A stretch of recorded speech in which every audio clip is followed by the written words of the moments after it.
Well, thank you, Odell, although I sincerely hate to have to correct anything that Odell says, but I just want to clarify that in my years of compliance and dancing, I have never danced with Odell. Well, it's a special pleasure to be able to introduce the next award winner, Jeff Kaplan. Jeff has been a leader in this field since the beginning of the field. Jeff is a partner in the law firm of Kaplan and Walker. He was general counsel of some other ethics group, I forget the name. He's written articles and given presentations all over the place. I want to share with you the story of how Jeff and I met. Years ago, 1988 it was, my then colleague and I wrote an article in the National Law Journal talking about this area of compliance. No sooner did the thing come out than I heard from this guy, Jeff Kaplan in New York, who in 1988 was already developing a scared straight program for white-collar scared straight program at NYU, at the business school. He was already on this. Now, you know, there are many people who have published articles in this field. Jeff did not just publish articles, he helped create the vehicle for them. He was one of the people who helped start ethikos. Many people have spoken at conferences. Jeff didn't just speak at conferences, he ran the conferences. He ran the conference board program. Many people comment on studies in this field. Jeff helps to create those studies, working with the conference board and others. Many people contribute to books. Jeff has helped create the books. Many people talk about what constitutes good compliance and ethics professionals. Jeff has personally mentored such people. In fact, his partner, Rebecca Walker, whom he recruited years ago, is proof of just how excellent his monitoring work is.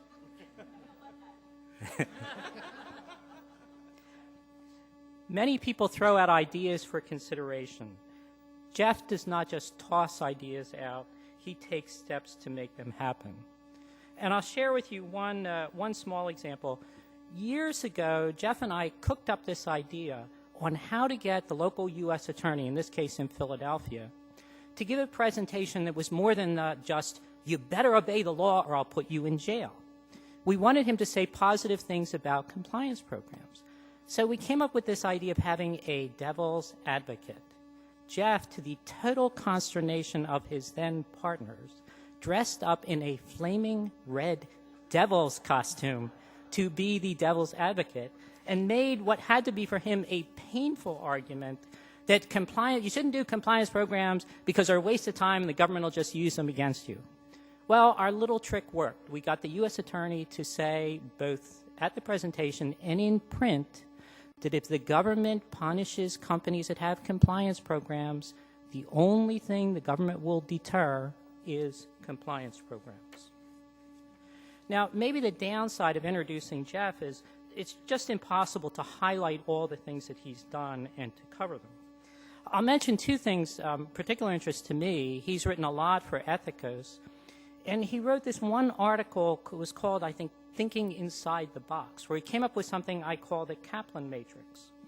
And basically was saying in a compliance program, you really have three elements of matrix that you have to hit. You have to hit all the risk areas, applying all the sentencing guidelines elements in all your business units. And it was a concept that was elegant but frighteningly accurate. Secondly, he's worked recently and doggedly with the conference board with the support of the SCCE to produce a study showing that those of us in this field need to hear from the government on cases where compliance programs really matter. And he was also able to demonstrate that the government just isn't doing it. And we've been able to use this tool in dealing with the government to, I think, help move them along.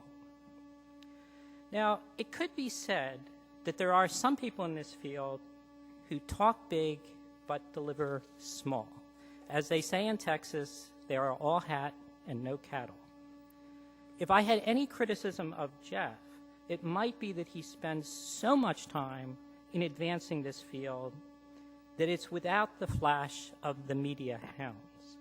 So I'd like to say now, Jeff, it is time for you to step forward for the recognition that is so rightly yours.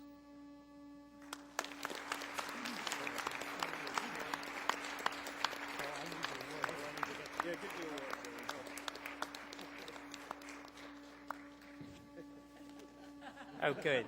Okay. Give it to me so I can give it to you, Jeff. Seeing we really rehearsed this well. Okay. Congratulations.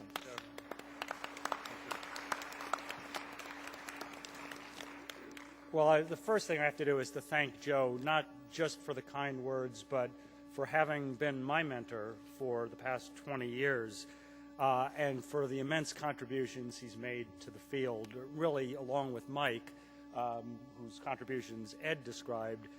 Joe has done as much as anybody to create the profession that we're all in and we all love. And indeed, I did first meet him when reading an article in 1988.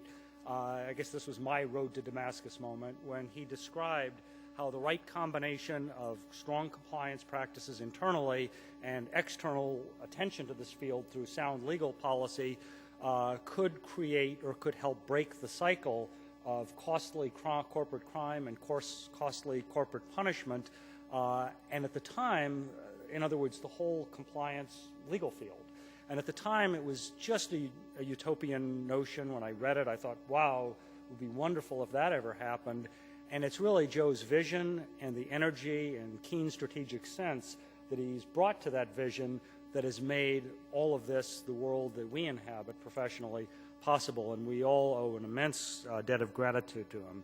So that's my first thanks. My second thanks is to Roy and Odell and to others in the leadership and really the staff and membership of SCCE for creating in such a short period of time, as Mike pointed out, a truly superb institution that's so vital to providing guidance and resources to members of the compliance and ethics community. And I'm just deeply honored to be among this year's distinguished group of honorees and the group, the 4 classes that have come before us.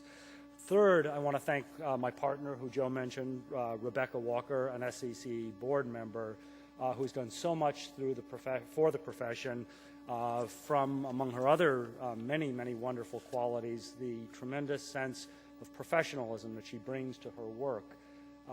Rebecca has really brought the best qualities, and there are many good qualities, of the legal profession to compliance and ethics work, and by doing that has helped instill in the profession a sense of rigor that I think is tremendously important to the success of the profession.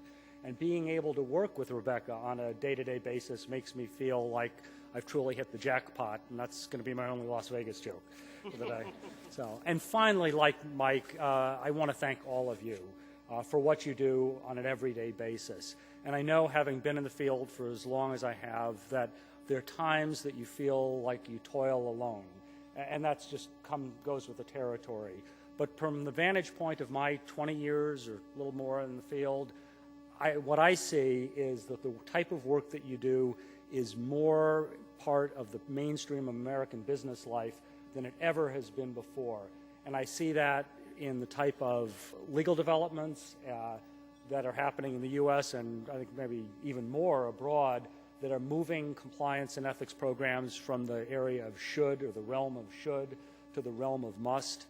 I see it in the writings of social scientists who are beginning to show that the work of organizational ethics makes sense not just in practice, which we've all known, but in theory, which is essential to moving it to the mainstream. And one of the things I do is I teach ethics and law at NYU's business school, and over the past few years I've seen it in my students, and I've seen how much more than I would have ever thought possible they view compliance and ethics proficiency as something which is both a career survival skill and provides a leadership opportunity.